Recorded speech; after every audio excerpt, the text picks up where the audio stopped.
Hey everybody, it is that time. It's time for the Turkey Week edition of my college football picks. And before we pick the games between yours truly and the almighty piece of copper, yes, this coin that's been beating my butt most of the year, before we pick and go over our picks last week, of course, we got to have our team of the week. One nomination, of course, I'd like to give is to the Stanford Cardinal for the big upset that they pulled in Eugene, Oregon. Not only winning that game, but really just absolutely shutting down that high-octane Oregon offense. The Ducks came into that game as a 20-point favorite, and Stanford not only covered the spread, but won the game in overtime and pretty much crushing Oregon's national championship hopes, unless you know something I don't know. But great job by Stanford. They're now in the driver's seat toward winning the Pac-12 North Championship and a step closer toward getting to the Rose Bowl. But my team of the week, it's going to go to the Baylor Bears. And Baylor has proved that you don't have to have RG3, you don't have to have Terrence Ganaway, you don't have to have Wright, the receiver, and a couple of high-quality linemen in order to pull off a big upset against the Kansas State Wildcats, which is exactly what the Baylor Bears did. Baylor, just mentioned, lost 5 offensive players to the NFL, and they still put together one of the best efforts in school history by beating K-State by 28 points. Who saw that coming? And they did it with a high-octane ground game, and they did it by forcing turnovers. Those were things that Kansas State did to opponents this year, and basically Baylor gave a high-quality K-State opponent a dose of their own medicine. Now Baylor needs one more win to get back to a bowl game, keeping their bowl hopes very much alive. They play Texas Tech, and yeah, we're going to be reviewing that game in a little bit. So Baylor, Art Briles, one heck of a job. They get my team of the week. And as you know, every week we have a disgrace of the week, but not this week because it's Thanksgiving week. We need to be thankful. I'm in a good mood, so disgrace of the week gets flushed down the toilet.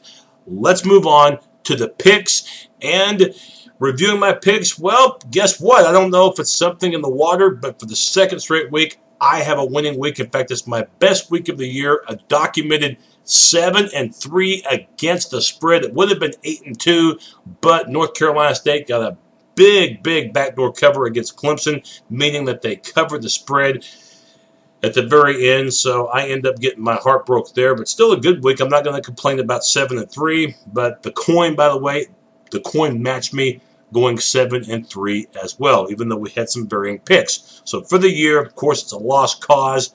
The coin's already, won the title between me and him. So the coin 69-51-2 against the spread, 15 games ahead of me at 54-66-2. For what it's worth, though, I have had a winning November. Just wish I could have done something about September and October. But can't live in the past. You got to move on. So let's go ahead and review the games. Beginning with Thanksgiving, it'll be Texas not playing Texas A&M, which they normally do during this time of the year. It'll be Texas at home against TCU. You realize that Texas has not lost a game since the Oklahoma game. That's right, the Longhorns have played much better football. With TCU, they've been topsy-turvy. You don't know what they're going to get. I like Texas at home. Give me the Longhorns minus the 7. If the coin, by the way, likes the favorite, it's going to land on heads. Tails, it goes with the underdog. And the coin is going to go with Texas.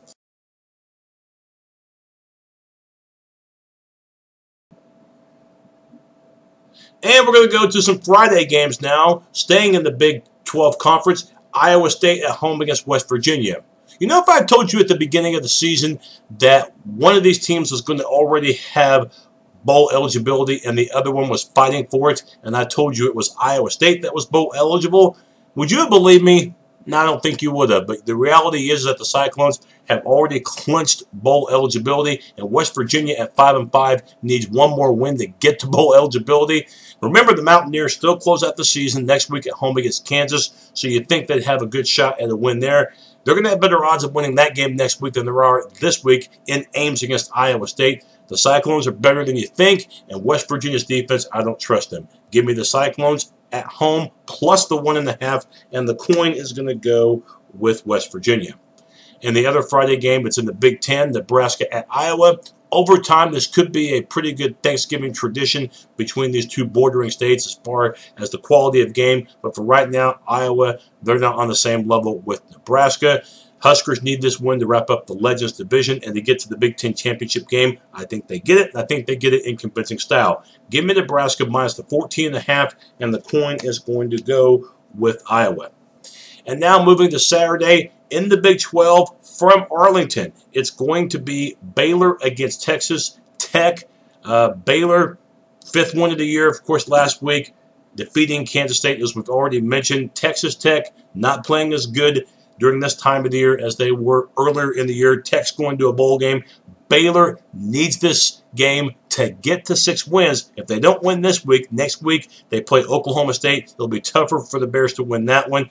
I think Baylor has more riding on this game than Tech does. It's a slim point spread, but give me Baylor minus the 2.5 from Jerry's World, and the coin is going to go with Texas Tech. Now the rest of the games out of the Big 12. By the way, for my pick on OU-OSU, check out the weekly matchup show on this very page. Now let's move on to one of the big rivalry games of college football. We're going to talk about Michigan and Ohio State. The Buckeyes, if they win, they'll wrap up a perfect regular season. Of course, they're on probation, so no bowl game, no Big Ten championship, no BCS championship as well. But they could still close out undefeated and probably be a preseason #1 next year, as many players as they have back. I think Ohio State gets the job done against a Michigan team that I thought would be better than they are. Ohio State minus 3.5. Go with the Buckeyes, and the coin is going to take Ohio State too. You have Wisconsin at Penn State. Just like Ohio State, Penn State, they can't go to a bowl game either. But they can't go for quite a while because of all the crap that happened off the field. But on the field, these players have done a pretty good job, and so has Coach O'Brien. I think Penn State treats this like a bowl game. Wisconsin, they're going to the Big Ten championship game representing the Leaders Division. But I think Penn State, seeing how this is their final game of the year, I think they ended on a high note. Give me Penn State at home minus the 2.5, and the coin is going to take Wisconsin. You have Auburn at Alabama. What can I say? These two teams might be from the same state, but this year that's the only thing they have in common. Bama trying to get back to the national championship game. Auburn's Gene Chizik trying to keep his job. Bama's favored by 31.5 points. And believe it or not, that spread may not be big enough. Give me Bama minus 31.5 to win the Iron Bowl, and the coin is going to go with Auburn.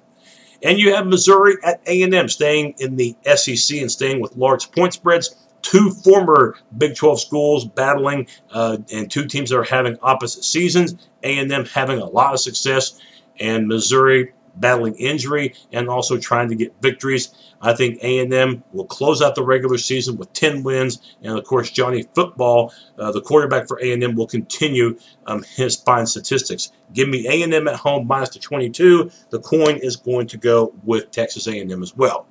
And a couple of games involving ACC versus SEC. We'll begin with South Carolina at Clemson. How big is this game for the Tigers of Clemson? Well, even though they're probably not going to go, in fact, they definitely aren't going to go to the ACC championship game. Florida State is from the Atlantic Division, but Clemson with the win could very well wrap up an at-large BCS bid, and that could very well affect Oklahoma's chances. So I'm really pulling for South Carolina to do this.